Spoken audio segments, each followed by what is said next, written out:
Hey everyone, it's Adrian from the Pageant Project with you. My special guest for today is Miss Earth USA, Brielle Simmons. I will just read out her bio before she says hello. As Miss Earth USA, Brielle uses her voice to promote women's empowerment whilst also advocating for the environment. She is a creative director and co founder of a nonprofit organization using her platform to ignite environmental change through education. Brielle currently attends an accredited university in New York, where she is majoring in legal studies with a focus in environmental law. She understands the importance of advocating for environmental regulations and environmental equality for all. She is excited to represent the United States at the Miss Earth pageant this fall. For those of us in not in the States, that's autumn. And you can follow her on Instagram. You can see her Instagram handle there at Brielle. Brielle, welcome to the show. How are you? Hi, Adrian. I'm good. How are you? Thank you for having me. I'm doing very well. It's a pleasure. I did start. I did. I was telling Brielle before that I was going to get her to explain her Instagram handle. So we might as well stay there. Start there because I just mentioned it.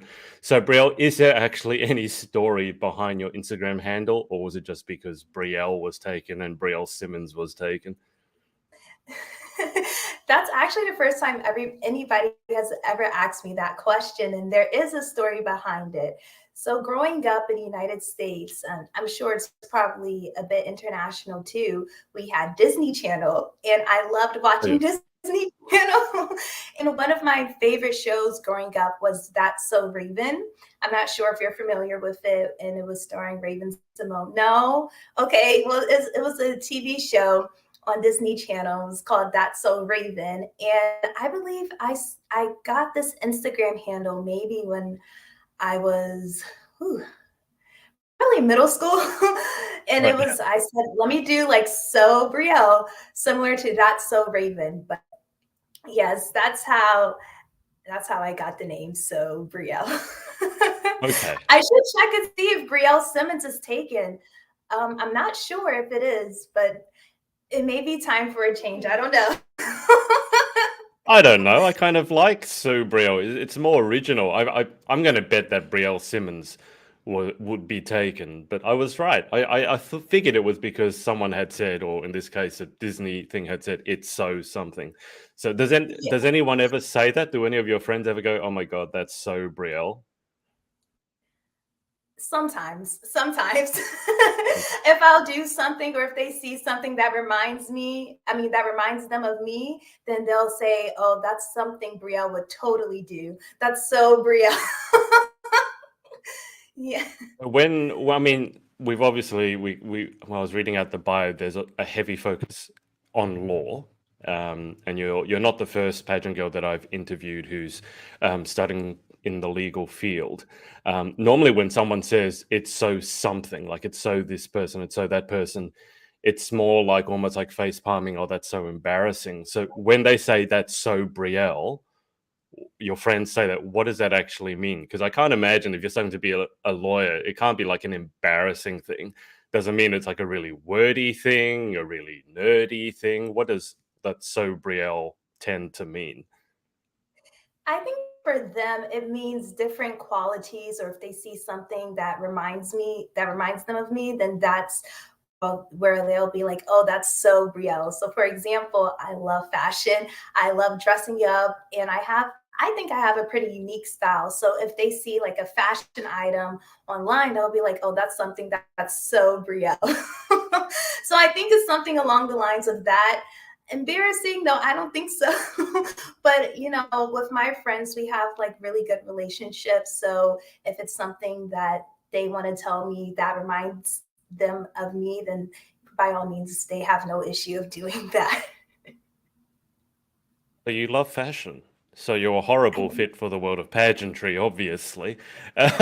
You said that you have a unique fashion sense. Describe this unique fashion sense a little more. For me, I really love, well, okay, growing up, I always loved watching like the 90s supermodels. So Naomi Mm, Campbell, Tyra Banks. yeah. I love watching all of the fashion shows. And through that, I was really able to see like the different outfits that the stylists and designers would put together. But something else that has really helped me develop my sense of fashion is thrifting, secondhand Hmm. shopping. And not only did it help me develop my fashion sense, it's also good for the environment. It's very sustainable. And going back to my friends, that's one of the activities that I love doing with my friends is thrift shopping. And I just saw my friend earlier today, and she was wearing one of the pieces that we got when we were thrifting. And I think something that they will say that's so Brielle is definitely thrift shopping because I love secondhand shopping. It's really helped me develop my individual fashion sense. You like that when you snag a bargain, like when you go to the, because you never know when you go to a thrift store, second-hand store, what you're going to see. And even if you find something you like, Right. it might not be in the right size. So are you one of those people, I will say women, because it's normally women, who when they find that thing that they've been dreaming of and it's like 90% off, that you go slightly crazy?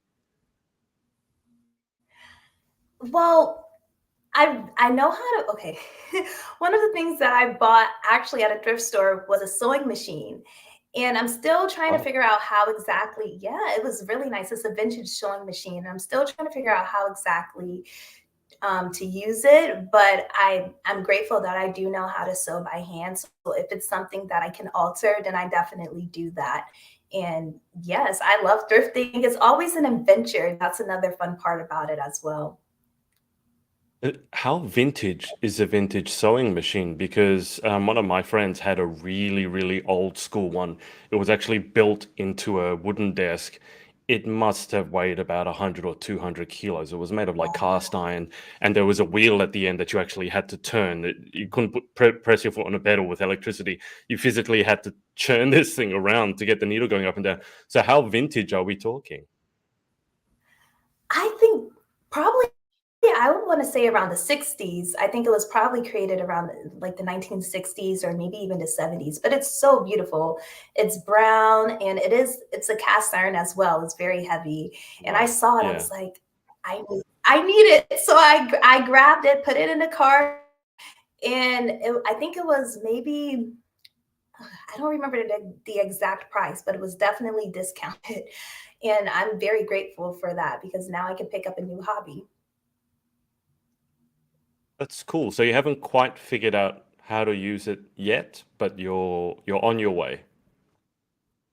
I am on my way. I'm definitely working towards it. Yes, I've watched a couple of YouTube videos on how to get it working, and I do know how to start it, so that's good. I know how to put the thread in. And the needle, it does like go down like a little Yeah, bit. So we've started, and I just need to continue developing my skills when it comes to sewing. And I think we'll be all right. Hopefully, I'll be able to create some pieces, but it's definitely going to help for altering the pieces that I buy at a thrift store.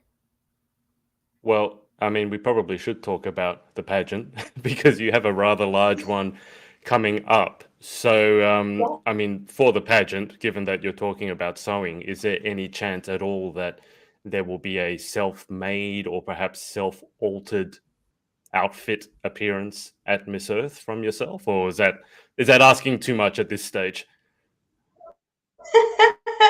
No, I don't think it's asking too much, but we shall see. We shall see. I don't want to reveal anything right now, but we shall see. We'll see. Because Okay. I love that. I love doing arts and crafts, and especially when it comes to pieces of clothing. It's very, I believe it should be encouraged because it really celebrates your individuality. Absolutely. And it's obviously good for the environment. Bria, let's Yeah. start with an easy question that I normally start off with. How did you get involved in the crazy world of pageantry to begin with? Because as I understand, this is not your first pageant, and it's neither is it your first experience with Miss Earth USA because you competed previously, I believe, as teen and came first runner up. So, how did you get involved Yes. in this crazy world to begin with? I'm going to go back to my childhood, and I was watching TV when I was younger, and then I saw a show about pageantry, about young girls participating or competing in pageants. And by this time, I was maybe around 12 or 13. And prior, I've always loved the stage. I love performing on stage. And I was watching this show for a really long time, maybe for about a couple months. And then I finally had the courage to approach my mom and ask her. I was like, can I compete in the pageants? Can I do what they're doing on TV? And thankfully, I have a very supportive mom and who really just wants to see her daughter accomplish her dreams. And she said, yes, of course. And at that time, I think I was around 13 years old. I was in middle school. Mhm. And I entered my first pageant, and thankfully I won my Oh, very first pageant. Yes, yes, I won my very first pageant. And I was just like, wow, it's like dreams do come true.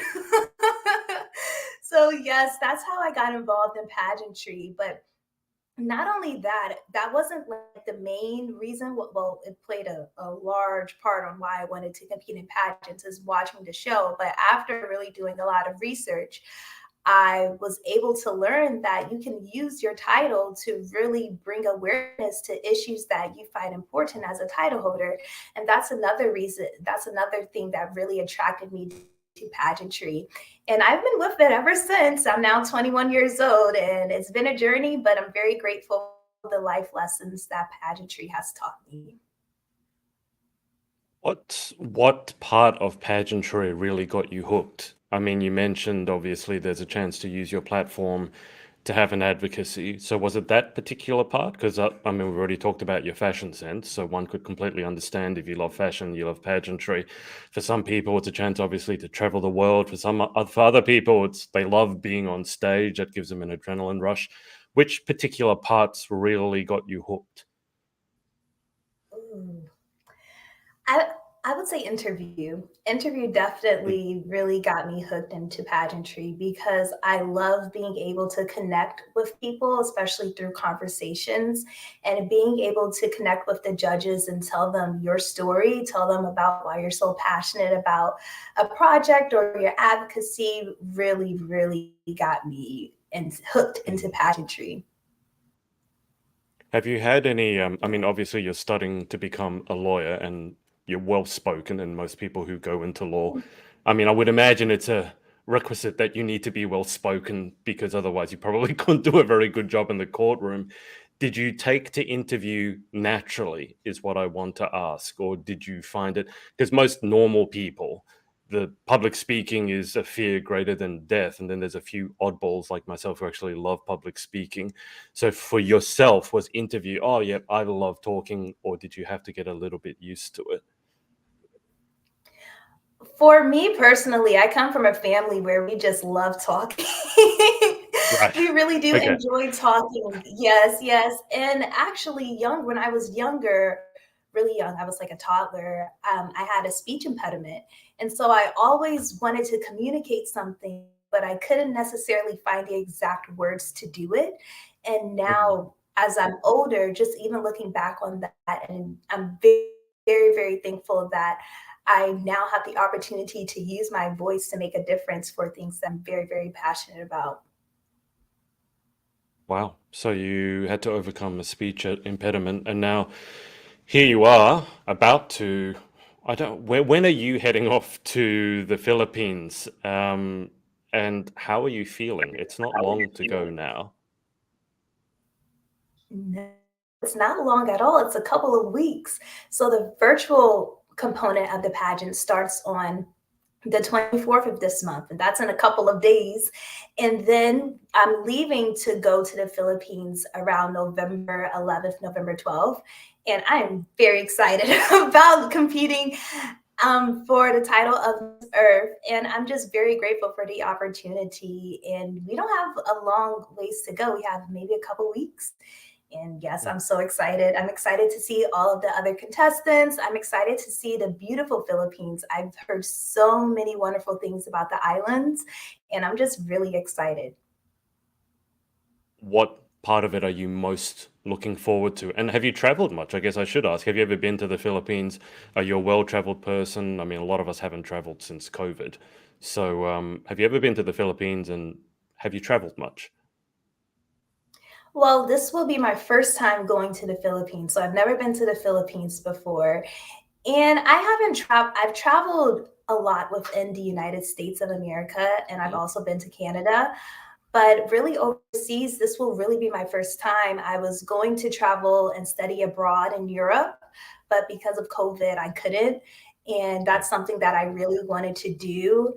But now I have the opportunity to represent the United States in the Miss Earth competition in the Philippines. And that's such an honor to do.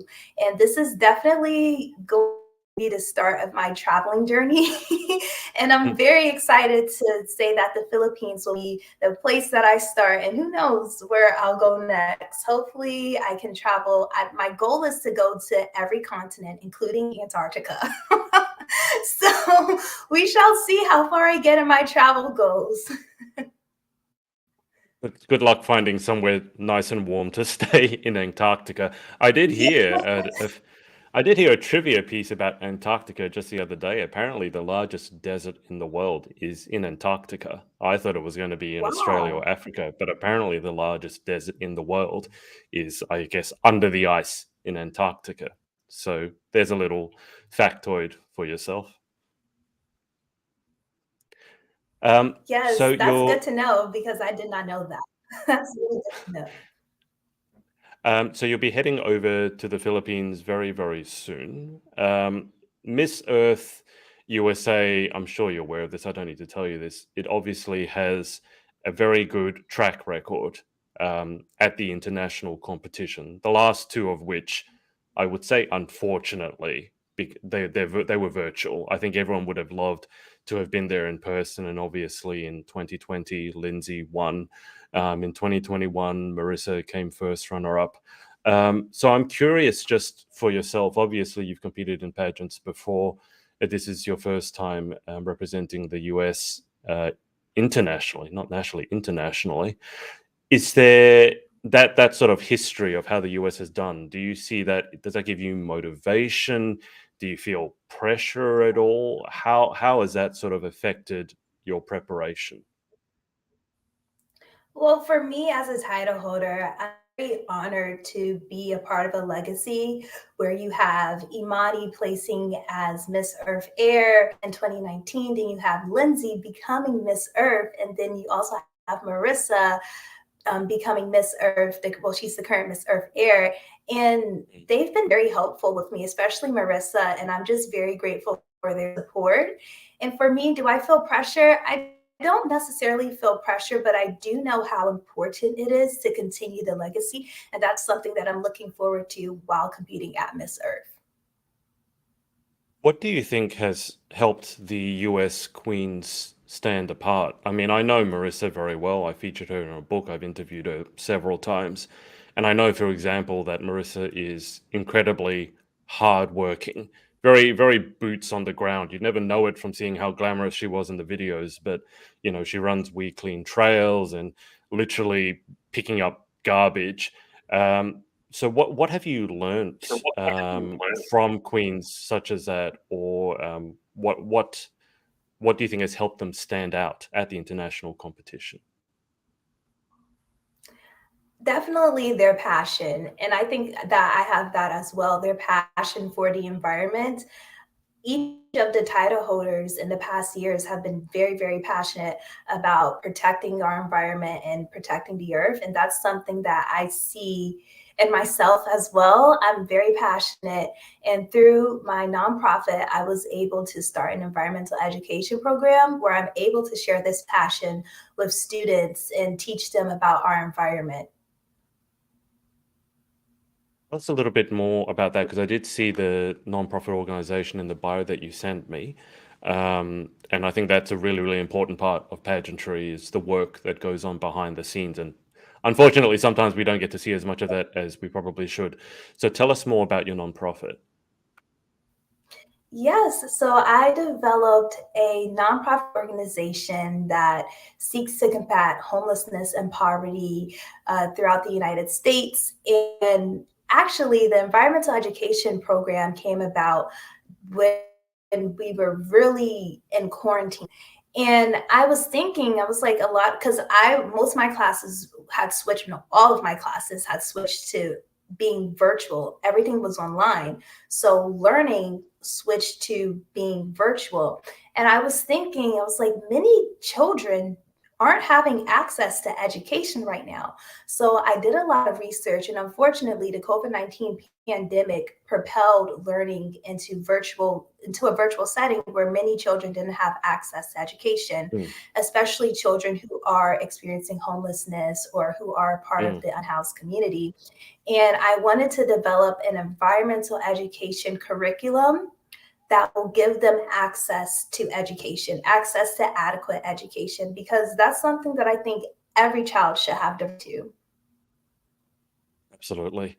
Let me ask you this as a lawyer. I'd be interested to know your take on this. So, we talk a lot about environmental change through personal responsibility litigation, whichever one is your mode. There is a lot of blowback from people who say that, for example, buying an electric car or buying organic produce, that's all well and good if you can afford it. But, for example, people such as homeless people, it can hit them the hardest. The environmental change that we're seeking to make and need to make, it disproportionately in some way affects poorer people or homeless people. So, where do you see the balance with that? So, obviously, we want to make the environmental change, but we need to also make sure, surely, that it doesn't disproportionately affect those who are already really, really struggling.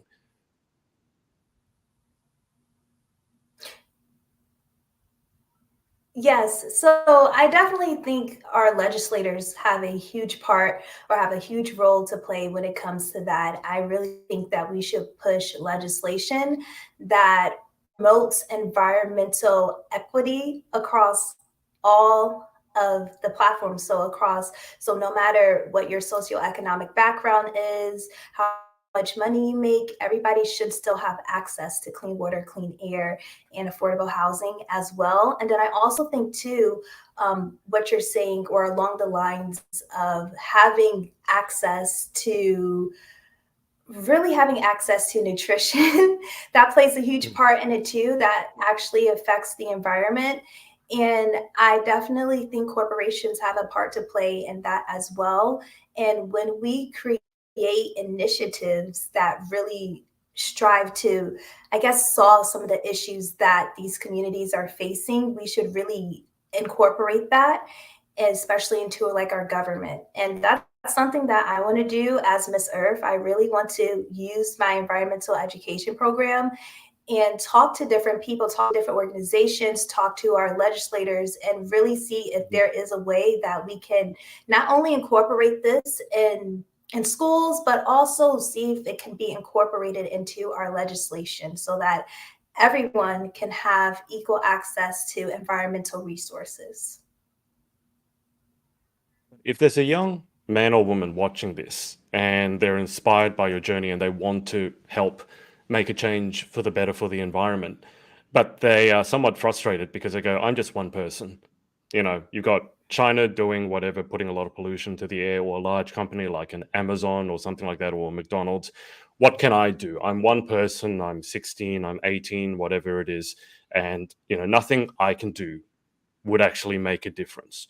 So, what's the best thing, most impactful thing that someone like that could do? Is it talking to legislators? Is it trying to start a movement? What would you suggest for someone in that position? Well, first, I would want to acknowledge their passion for that. I think that's great. And I don't think that's something where they should feel discouraged. I actually think they should use their motivation to encourage other people to get involved, because that's something too. When you see somebody who's so passionate about the environment, you're going to want to become very involved as well. You're going to want to become inspired. You're going to become inspired. So I do think that's important for them to really tap into their motivation. And I also think they should like research what's out there, because the environment is connected to every single thing on this planet, especially nowadays. Environmental legislation is very important, and it's becoming more so now on the forefront of environmental change. And I think that's important as well. So I would tell them to start research. What do they like? Because there's a 99% chance that is correlated to the environment, or there's some correlation to the environment. And for me personally, I can tell my story on that's how I really was able to develop my nonprofit organization, because during the time I saw a lot of people within my community experiencing homelessness. They were unhoused, and I wanted to help them, but I didn't have the resources to. I didn't know what to do. But through Yeah. research, I was able to find a correlation between poverty and homelessness and the environment.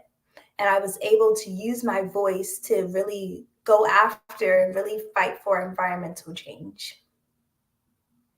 If I was able, as a genie, for example, to grant you one wish, and your wish was to enact, let's say, one piece of legislation, what one piece of legislation would you just like to, click your fingers and go, it's enacted? Well, I have a lot of things that are popping up in my mind when it comes to environmental legislation. But if I can just say one thing right now, it would have to be the fashion and sustainability. So in New York State, there was an act called the Fashion and Sustainability Act, and it really was urging for companies to be more transparent when it comes to, well, fashion companies to be Mhm. more transparent when it comes to their production of their clothing. And I definitely do think that could be very beneficial when it comes to reducing fast fashion. And that's something that I would love to see enacted within the coming years, our legislation. I have more, but I'm going to stop at that one. I'm going I'm to sure stop at there are that many, act. many. But I'm sure there are many, many different pieces you could add to that. When oh it yes. comes to legislation and fast fashion, one of the things that I know I talked about with last year's Miss Earth contestants was greenwashing, where fast fashion companies or fashion companies, they say they're doing all the right things, and then you look behind the scenes and they're really not. And some of them were not just abusing the environment, they were abusing the very workers that they purported to Right. take care of, underpaying them or not paying them. Can legislation help with something like that? Can it help hold these companies accountable to the point where they finally don't just have to talk a good game, but they actually have to walk a good game as well? Yes, I do think legislation really, really can help with that. And that's why I want to see the New York Fashion Sustainability Act enacted, because it requires companies to really publish their reports so that consumers like you and I can go on their websites and see, is this something that I really want to put my money in? Like, do I really want to support a production that is using, certain polluters to create the clothes that I'm wearing? And I do think that would help, because I feel like companies would now have more, they would feel as if they have more of a responsibility to really go and create change and within their companies when it comes to their production. Were you in New York? Were you living in New York throughout the pandemic? Oh, that's a great question. So I actually attend school in New York, but during the Mhm. pandemic, I went back to the Washington, D.C. area to stay with family. And that's where I really was during that time. But I am back in New York right now. I'm kind of everywhere. So when I competed at Miss Earth USA, I represented the state of Connecticut, because I do have Mhm. family in Connecticut and I was spending time in Connecticut as well. But right now I'm in New York City, and I'm finishing up my degree. So that's very exciting. And yes, but I was born and raised in the Washington D.C. area. The only reason I ask is I wanted to. I mean, we've mentioned COVID a little bit before, and then how it forced all the education to go virtual. How challenging was it for you, the COVID pandemic? Obviously, New York was extraordinarily hard hit. And then I think a lot of people, such as yourself, that younger generation who were just either finishing high school or just going into college, you guys went through a very difficult situation where it's supposed to be a transitional period in life, but the whole world came to a stop, and suddenly you maybe had these ideas as to what was going to happen, and then it was completely Zoom and virtual. So how challenging was the pandemic for yourself on a personal level? For me personally, I think when it came to education, it was I'm grateful that I was able to still continue my education because I had the resources to. But honestly, when I was creating a part of my nonprofit organization, that the pandemic really was very it really hurt that part of my organization. I'm not gonna Mm, lie. And I think that was a bit disheartening too when I was trying to paperwork that I needed. And unfortunately, they couldn't do it because people were at home and they didn't have the resources that they needed to. And I was yeah, a bit disheartened because I said to myself, well, I know I really want to provide resources to communities, but I know in order to do that, I have to have this certain paperwork submitted and returned back to me. And that was stressful for me. But as far as also too, just seeing everybody shift into the setting and still wanting to help people and really discover that digital divide for communities and seeing children really suffer because they didn't have the resources or access to or internet access to obtain their education was very disheartening for me. And that's why I really wanted to develop a program that allows them to have access to education, because not having access to education or seeing your classmates log in to class when you can't log into class because you don't have the access to, not only it doesn't hurt your not only does it hurt your education, but it also lowers your self-esteem and your confidence. yeah. So that's why it was very important to me to really develop that program, and just seeing that really motivated me to do that.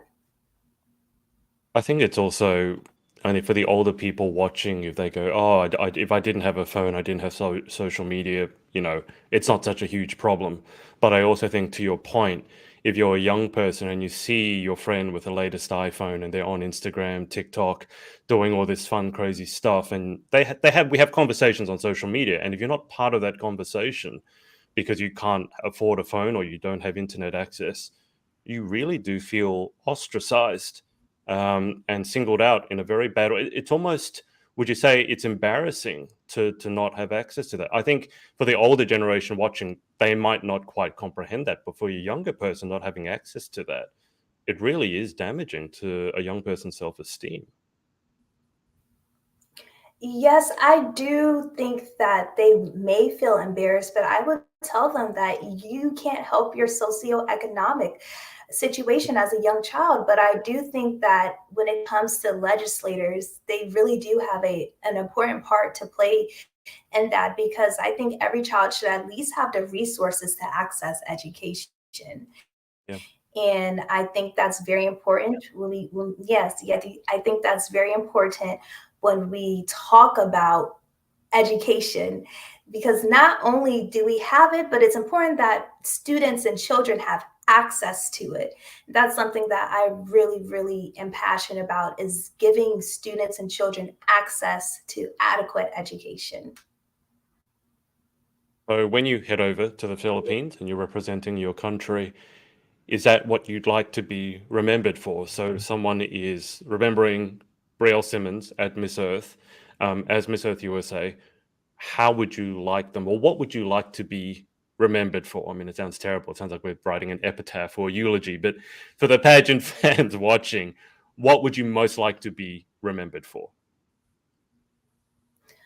Hopefully, I will be remembered for inspiring people to really pursue their dreams and to really stand strong in their faith. Because for me and my journey with the Miss Earth USA system, I competed as a teen in 2019, Mm, and I in the teen division, and I placed first runner up. And at first, I was a little bit sad because I was like, oh, I really wanted to win. I really wanted to be Teen Miss Earth USA. That was my goal for that year. And I worked really, really hard for that. But I knew I wanted to come back to the organization and compete as a Miss. And the opportunity to compete at the Miss Earth USA pageant. And I was like, this is my time. I'm going to go back and compete. And when I was competing in nationals, I felt very, very confident. And I was cool, calm, and collected, especially. And I think that's probably a lesson that I had to learn. And thankfully now I am Miss Earth USA. So you never know the plans that God has for you. And I think that's important too, is if you have a goal and if you set a goal for yourself, keep going towards that goal because you never know where it may take you. And now I'm having just a lot of opportunities to talk to people about my platform and to talk to people about my nonprofit organization. And that's something that I think I would like to be remembered for during my reign, is to always go after your dreams. And if you set your mind on something, achieve it, because you can achieve it. Now. The path you get there, like, you may not know how you're going to get there, but it is very possible. So don't think it's not possible. The faith, keeping the faith is a huge part of that. It's like keep your eyes focused on the goal, but be flexible, let's say, with your approach. Because, for example, COVID, the pandemic, threw a lot of our plans under the bus. So I Yeah. absolutely take your point. Stay focused on the goals, but got to keep the faith. Just before we head to the final 10 questions, Brielle, what do you do outside of pageants? Probably not much at the moment, but who is Brielle outside of pageants? What do you do to relax, to de-stress, or just to have some fun? Give us an idea as to what your hobbies are. Me personally, I love spending time in nature. I don't have a lot of time to do that, especially right now. But between school, my nonprofit, and preparing for Miss Earth, I'm very busy. But I love spending time in nature. I love spending time with my loved ones, with my family and my friends. But definitely spending time in nature, and that really came from my grandparents, especially my granddad. He really taught me how to nurture the land and how to really care for it. That's something that I'm very, very grateful for. And ever since then, since my upbringing, I've been able to continue that. And as well as my faith, I know we talked about this really, or I mentioned it briefly, but staying grounded in my faith and having a relationship with God really, really motivates me every single day. I have scripture cards and I have affirmation cards, and just starting each day with gratitude really helps me. And that's something that I want to maybe help people to really understand, is it's okay to take moments for yourself. It's okay to prioritize your mental health so that you can continue throughout your day. Absolutely. It's interesting to me that you mentioned that, just because this year I took it on myself for the first time to read the Bible. So I've been following a Bible reading plan. You read a few verses Oh, every day. So it's up to day 200 and something now. I finally got to the New Testament. I just reading past the part where John the Baptizer was killed, had his head chopped off, poor guy. But the Bible journey for myself was not what I expected at all. The Old Testament, it's pretty scary in some parts. God is properly angry. But I'm not going to form an opinion until I get to the end. But I am glad I got to the New Testament and seeing Jesus do his thing. If I can say, that's a horrible phrase to apply to Jesus.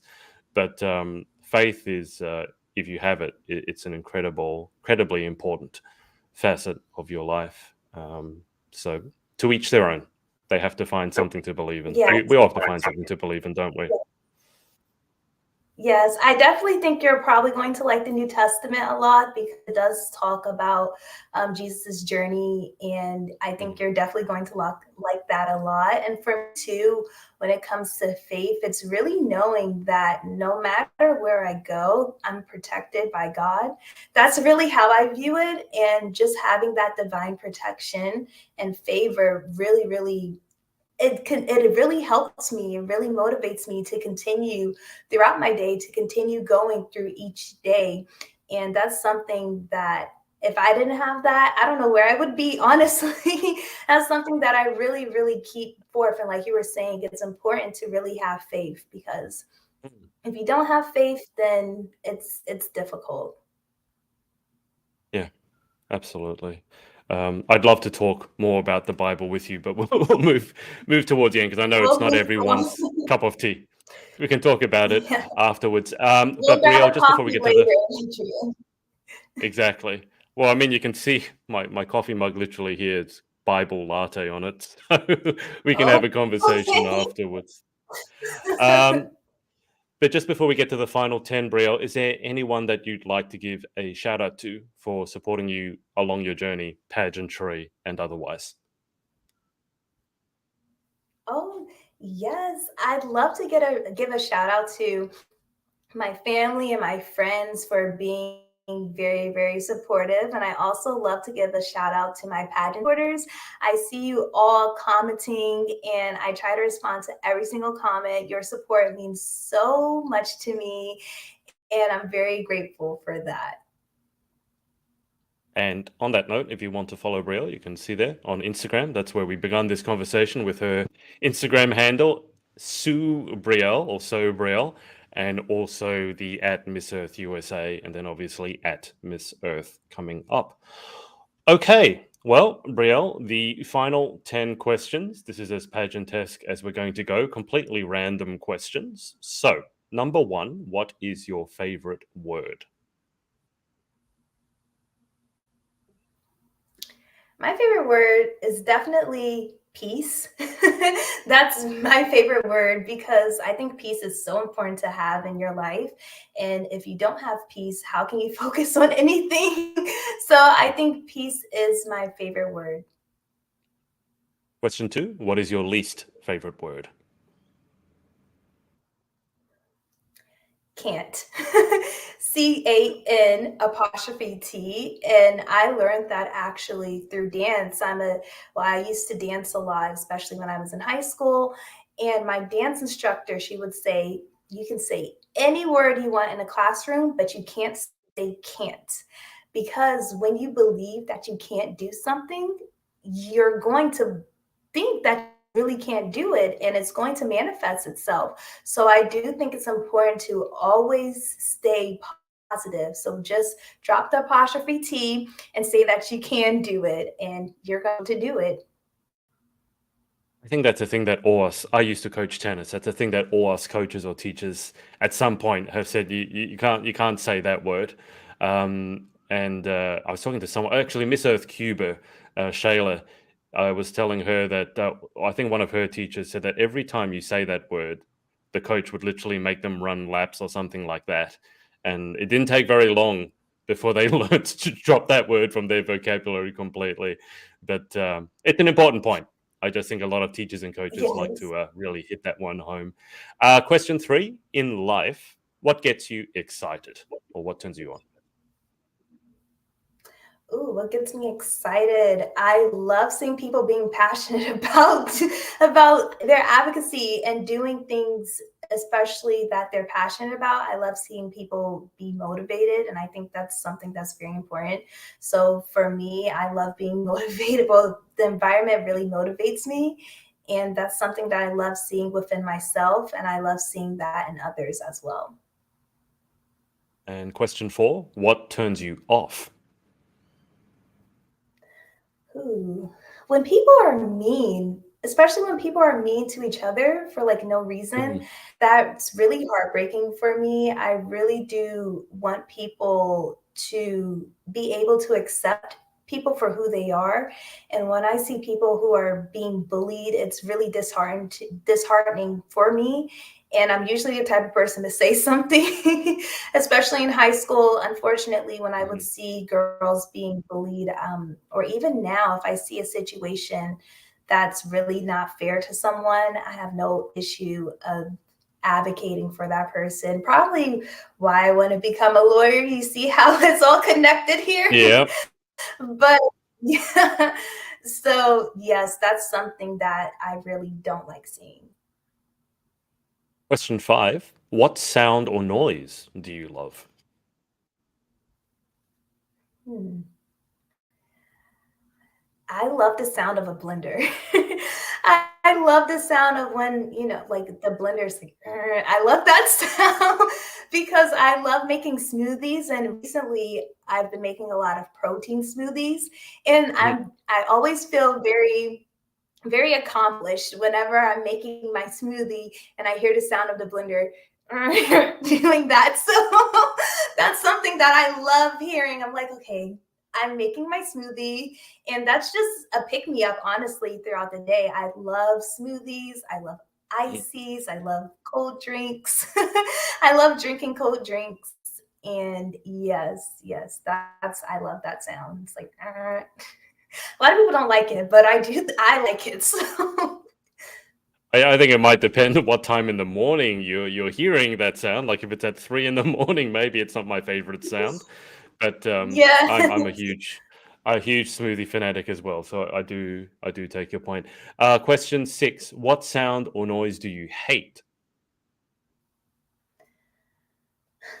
I can't really think of one right now. I don't really think I don't really hate a lot of things. I was taught from a young age not to hate anything, to always find a beauty or appreciate something.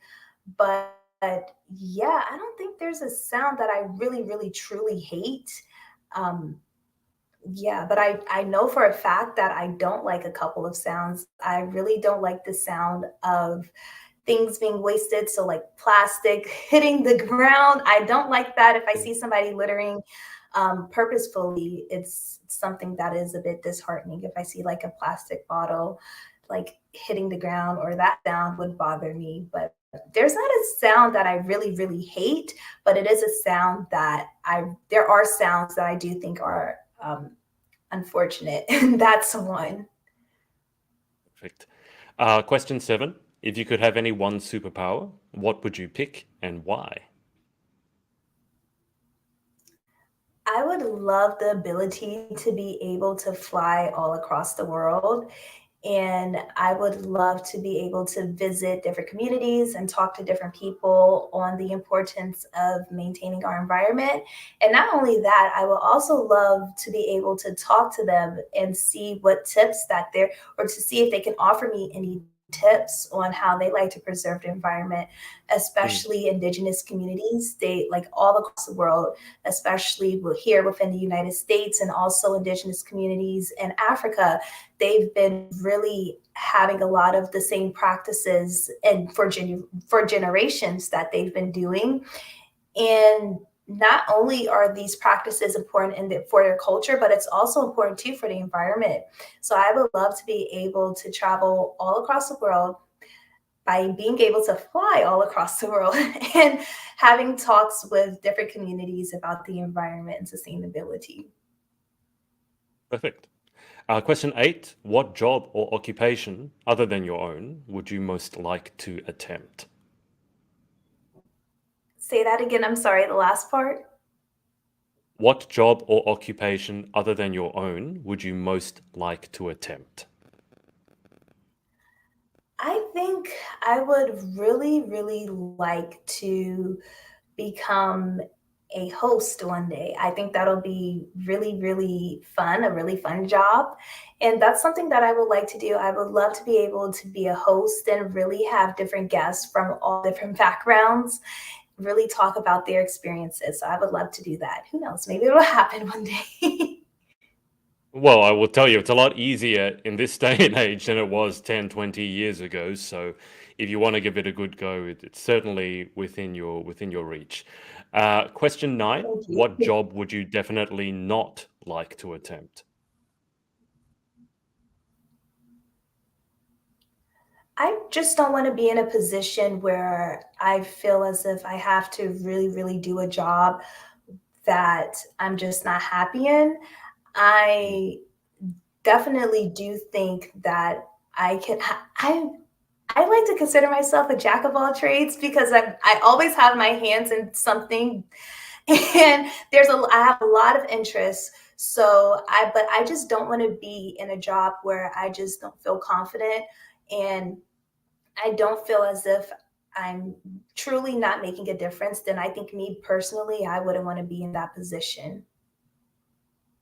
Absolutely. Final question. If heaven exists, what would you like to hear God say when you arrive at the pearly gates? There's actually a scripture for this, but I would love to hear God say, "Well done, my mighty and faithful servant." And just being able to hear those words, I would just really just love that. I'd be like, okay, everything was worth it. Like, everything in this life was worth it. So those are the words I would want to hear God say, "Well done, my mighty and faithful servant." I like that. I like that a lot. Well, Brielle, that's about it. Thank you so much for coming on. Thank you so much, Adrian, for having me on the Pageant Project. I had so much fun talking with you, and I hope you all enjoyed watching. Absolutely. Or listening, if you're listening back on the replay on the podcast. So, Brielle, as I said, I'll keep you on the line for just a second whilst I hang up with the audience. So thanks to everyone, as Brielle said, for watching or listening, and we will speak to you next time. Bye for now. Hey, thanks so much for watching. Sorority Access is now open. So if you'd like to join an amazing group of women and learn how to be the most powerful, confident, and impactful queen possible, head to thepageantsorority.com. I'll see you there and see you in the next video.